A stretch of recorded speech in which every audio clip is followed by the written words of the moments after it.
ٹھیک ہے. اچھا آپ کو لگتا ہے کہ دوسری طرف سے جواب آئے گا؟ میرے خیال میں جواب ضروری نہیں کہ وہ بھی پبلک آئے گا. اس کا ٹھیک ہے جواب کا اور طریقہ بھی ہو سکتا ہے. کوئی کوائٹ واٹس ایپ میسج بھی ہو سکتا ہے, کوئی ٹھیک ہے. پیغام سرائی بھی ہو سکتی ہے, پرائیویٹلی جا کے کوئی ادر بندہ میڈیمز. ادر مین سے ہو جائے. جواب کے کئی طریقے ہیں, وہ سگنل ہو سکتا ہے, کر سکتے ہیں. تو میرے خیال میں مجھے جو خوشی ہے کہ کم سے کم یہ روابط تو بحال ہوئے ہیں نا, ہاں کہ یہ گفتگو کر لیکن رہے ہیں, آپ کو اور ہمیں تو خوشی ہے, کمیونیکیٹ کر رہے حکومت ہیں. کو کوئی خوشی نہیں ہے. حکومت کو تو ٹینشن پڑ جاتی ہے جب وہاں پہ کچھ ہوتا ہے. ٹھیک ہے حکومت جی, کہتی ہے بھئی یہ ڈیل کر رہے ہیں, دیکھو یہ اینٹی اسٹیبلشمنٹ کبھی ہیں ہی نہیں, تھے ہی نہیں, ان کا وہی نظریہ ہے اور یہ انہی کے کندھوں پہ آنا چاہتے تھے اور انہی کے کندھوں پر آ جائیں گے دوبارہ سے. ٹھیک ہے جی, وہ تو اپنی سیاسی بیان بازی اپنی جگہ. میں تو حکومت کا میرا ایشو نہیں یا کسی پارٹی کا, میرا ایشو ہے پاکستان اور بالکل پاکستان کا استحکام, اور جو پاکستان کے مفاد میں ہے میں وہ بات کروں گا ایز اے پاکستانی. تو ایز اے پاکستانی جو 25 کروڑ پاکستانی کو تشویش ہے کہ ملک سنبھل نہیں رہا, ایک چپکلش چل رہی ہے, تکرار, تصادم اور تصاد کی سیاست چل رہی ہے, اور ہمارا ملک انسٹیبل ہے, اس کی وجہ سے دہشت گردی بھی بڑھ رہی ہے, اس کی وجہ سے انویسٹمنٹ نہیں آ رہی. تو لوگ چاہتے ہیں معاملہ سیٹل ہو, جیسے میں کہتا ہوں ہیلنگ ٹچ دیا جائے, دست شفا ہو, تاکہ معاملہ سیٹل ہو. اور سیٹل ہونے میں کلیدی کردار جو ہے وہ ہے کہ قیدی نمبر 804 اور گیٹ نمبر 4 کے درمیان جو فاصلے ہیں وہ کم ہوں, اور ان کی آپس میں گفت و شنید بھی ہو, اور ان کی مفاہمت بھی ہو. 4 کا بڑا زبردست لاکھا صاحب کا آپ نے ملایا ہے. آج آپ میں تو بالکل, فیکٹس کی بات کر رہا ہوں کہ وہ بھی 804 ہے اور گیٹ نمبر بھی 4 ہے. لیکن یہ جو انگیجمنٹ ہے قیدی نمبر 804 اور گیٹ نمبر 4 کی, یہ آپ کو ڈاؤن دا لائن ہوتی ہوئی نظر آتی ہے؟ میرے خیال میں جہاں تک میرا مطالعہ جغرافیہ کا, تو یہ کوئی فاصلہ بہت دور نہیں ہے. 804 جو ہے وڈیالہ میں ہے اور گیٹ نمبر 4 راولپنڈی میں ہے, تو it's not a big distance to cover. ٹھیک ہے, تو ڈاؤن دا لائن آپ کو یہ ہوتا ہوا نظر آتا ہے. اچھا اب یہ جی بتائیے, بالکل, میرا خیال میں 2025 میں انشاءاللہ یہ ہو جائے گا. ٹھیک ہے. اچھا ایک اور چیز بھی میں سمجھنا چاہ رہی ہوں, ظاہر ہے آپ نے بھی سیاست کی ہے اور آپ نے بڑے قریب سے یہ ساری ہسٹری بھی دیکھی ہے, اور جو تبدیلیاں پاکستان میں مختلف ادوار میں رونما ہوتی رہیں وہ بھی آپ نے بڑی اسٹڈی کی, دیکھی. قیدی نمبر 804 جیل میں کیوں ہے, ڈسپائٹ دا فیکٹ کہ ان کو مختلف ٹائم پہ ڈیلز یا کوئی آفرز ہوتی رہیں کہ آپ بنیگال آ جائیں, آپ چلیں ہم آپ کی یہ بات کر لیتے ہیں, آپ یہ نہ کریں تو آپ آ جائیں, ملک سے باہر چلے جائیں, متعدد ان کو آفرز ہوئیں. تو وہ جیل میں کیوں بیٹھے ہیں, ان کا پرپز آپ کو کتنا اس طرح سے نظر آتا ہے کہ وہ اس پہ کھڑے رہیں گے, اور رکھنے والوں نے ان کو جیل میں کس پرپز کے لیے رکھا ہوا ہے جب دونوں طرف ہی ایک طرح سے لاس کی سچویشن ہے؟ لیکن جی پاکستان میں ایک ریوالونگ ڈور ہوتا ہے, اور یہ ایک تسلیم شدہ بات ہے کہ جب آپ پاور میں ہوتے ہیں اس کے بعد آپ پرزن میں ہوتے ہیں, اور پرزن کے بعد پھر آپ پاور میں ہوتے ہیں.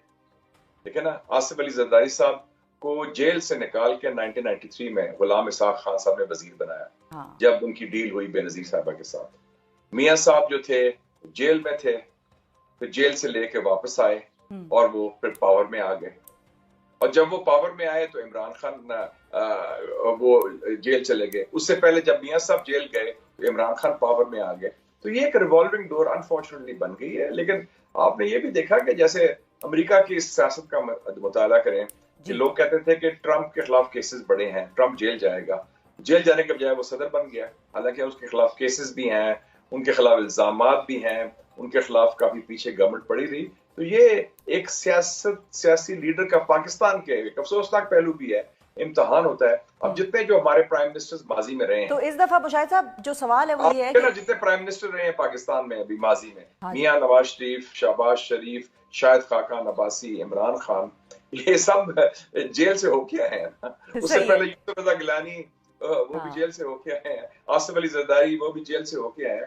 تو یہ لگتا ہے کہ پاکستان میں افسوس ہے کہ جیل کا وہ پاور کا راستہ جو ہے وایا پریزن ہے. وایا پریزن ہے. تو پھر اہم سوال تو پھر یہاں پر یہ ہوا کہ مشاہد صاحب آپ کو یہ لگتا ہے کہ آنے والے وقتوں میں جب ہم کہتے ہیں کہ 2025 میں یہ انگیجمنٹ بھی اور اسٹرانگ طریقے سے ہوگی, تو یہ ریوالونگ ڈور جو ہے وہ بھی ایک حد پہ جا کے رک جائے گا اور پھر ریوالونگ اس کی سچویشن جو ہے وہ ختم ہو جائے گی فار ایور؟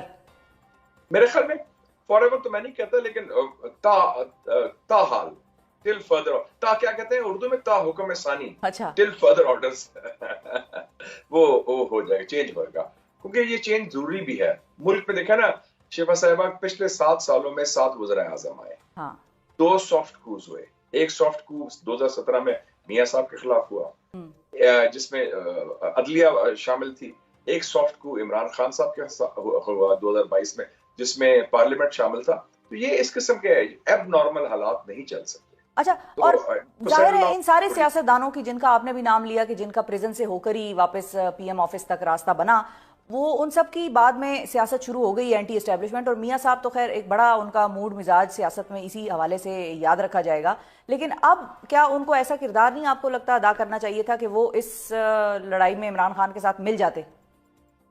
تو میں نہیں کہہ سکتا، میرے خیال میں ہر ایک کی اپنی ترجیحات ہوتی ہیں.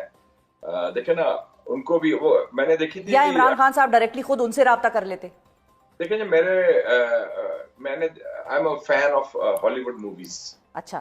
اور ایک میں نے فلم دیکھی تھی the God father, Marlene Brando کی. Marlene Brando God father mafia باس ہوتا ہے. اس کے 3 پارٹس ہیں ویسے مشاہد صاحب، آپ کو کون سا والا پارٹ؟ ہاں جی میں فرسٹ پارٹ کی. اچھا اوکے. فرسٹ پارٹ میں اس نے اپنے لائر کو کہتا ہے کہ make him an offer he can not refuse. ایک آپ ایسا آفر دیں جو وہ نہ کر سکے. اگر آپ کو آفر دیا جائے کہ آپ کے بھائی وزیر اعظم ہوں گے، آپ کی بیٹی وزیر اعلیٰ ہوگی، آپ کے سارے کیسز ختم ہو جائیں گے، آپ کی پارٹی کو اور آپ کو کھلی چھٹی دی جائے گی، آپ جلا وطن بھی تھے، آپ جیل میں بھی تھے، تو آپ کہیں گے یار یہ تو بڑا اچھا آفر ہے، میں قبول کیوں نہ کر لوں. تو اس میں پھر وہ آپ کی ترجیحات پھر وہ ہوتی ہیں، وہ پرائرٹی میں آتا ہے.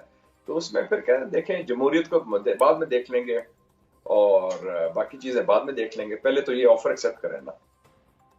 تو یہ میرے خیال میں میاں صاحب کو بھی یہ آفر بالکل صحیح ہے. لیکن اس کا وہ ایک مجھے ایک اور بھی یاد آ گیا تھرڈ پارٹ کا اسی فلم کا ایک اور بڑا مشہور ڈائلاگ کہ don't hate your enemy it blinds you. تو یہ خان صاحب کے بارے میں بھی کہا جا سکتا ہے اور بڑے میاں صاحب کے بارے میں بھی کہا جا سکتا ہے کہ دونوں نے ایک دوسرے سے اتنی نفرت کی کہ وہ دونوں کو وہ چیز نہیں نظر آئی کہ دونوں مل کر کیا اچیو کر سکتے تھے. میں ٹوٹلی اگری کرتا ہوں جس سے. میرا ویو رہا ہے کہ غلطیاں تو کرنی ہے سب نے، ماضی کی غلطی نہ دہرائیں اور ہم ایک لڑائی کو اس نہج تک نہ پہنچا دیں جس میں سیاسی اختلاف ذاتی دشمنی میں تبدیل ہو جائے، کیونکہ یہ پھر ملک کے خلاف جاتا ہے. کیونکہ ہمارا وفاق جو ہے اس کو جوڑنے میں سب سے کلیدی کردار سیاسی جماعتوں کا ہے، جو قومی جماعتیں ہیں، چاہے پاکستان تحریک انصاف ہو یا پاکستان مسلم لیگ نواز ہو یا پاکستان پیپلز پارٹی ہو. تو یہ اگر اس قسم کی آپ کی سیاسی چپلش جنگ نہ ختم ہونے والی جنگ ہو جاتی ہے تو اس سے ان کو خود بھی نقصان ہوتا ہے. اور کیا ہوا ہے، وہ بھی جیل گئے، یہ بھی جیل گئے، آخر میں پھر کیا ہوا؟ اور تو ملک کو تو نقصان ہوا نا. پھر ہم آپ دیکھیں نا، ہم جو کے جو وہیں کھڑے ہیں، دنیا اتنی آگے بڑھ گئی ہے، ترقی کر رہی ہے، ہماری بھی لڑائی ختم نہیں ہوتی کہ تم نے یہ کیا میں نے تمہیں بدلہ لینا ہے، میں تمہیں نہیں چھوڑوں گا. وہ کہتے ہیں میں تمہیں نہیں چھوڑوں گا. For God sake let's move on, time has come to move on. بڑے دل سے بات کریں. ایک طرف ہم کہتے ہیں جی ہم مودی سے بات کرنے کو تیار ہیں، انڈیا سے ایسا ہی ہے جو دشمن ہے آپ کا، جس نے آپ کو ڈی سٹیبلائز کرا، آپ سے کرکٹ میچ بھی نہیں کھیلتا. ماضی میں ہمارے جنرلز جا کے کابل میں نیگوشیٹ کر رہے تھے دہشت گردی کے ساتھ، ٹی ٹی پی کے ساتھ، کہ ان سے بات کرو. ہم ان سے تو بات کرنے کو تیار ہیں، تو اپنے لوگوں سے جو سیاسی مخالفین ہیں ان سے بات کرنے میں کیا نکاح ٹوٹتا ہے، کیا ہو جاتا ہے؟ You should talk. دل بڑا کریں جی، دل بڑا کریں بالکل، اور ماضی کی غلطیاں نہ دہرائیں، نئی غلطیاں بے شک کر لیں. ہاں you can make new mistakes, don't repeat the old ones. اچھا مشاہد صاحب یہ بھی بتائیے آپ تھوڑا سا عالمی منظرنامے کی طرف. ٹرمپ کے ساتھ ہمارے تعلقات بڑے اچھے ہیں اور وہاں سے کوئی کال شال نہیں آئے گی، یہ ہمارے وزیر دفاع کی ابھی ریسنٹلی ایک سٹیٹمنٹ آئی تھی خواجہ آصف صاحب کی.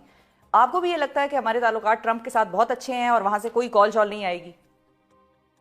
دیکھیں جی، میں واحد پاکستانی ہوں جس نے پریڈکٹ کیا تھا پیشن گوئی کی تھی 1.5 سال پہلے کہ ٹرمپ الیکشن جیت جائے گا. اس کو سب کہتے تھے سوال ہی پیدا نہیں ہوتا اس کے خلاف کیسز ہیں. میں نے کہا وہ ٹکا کے جیتے گا. اور دوسری پیشن گوئی یہ کی تھی کہ جب وہ پاکستان دیکھتا ہے ٹرمپ، اس کو پاکستان میں ایک شخص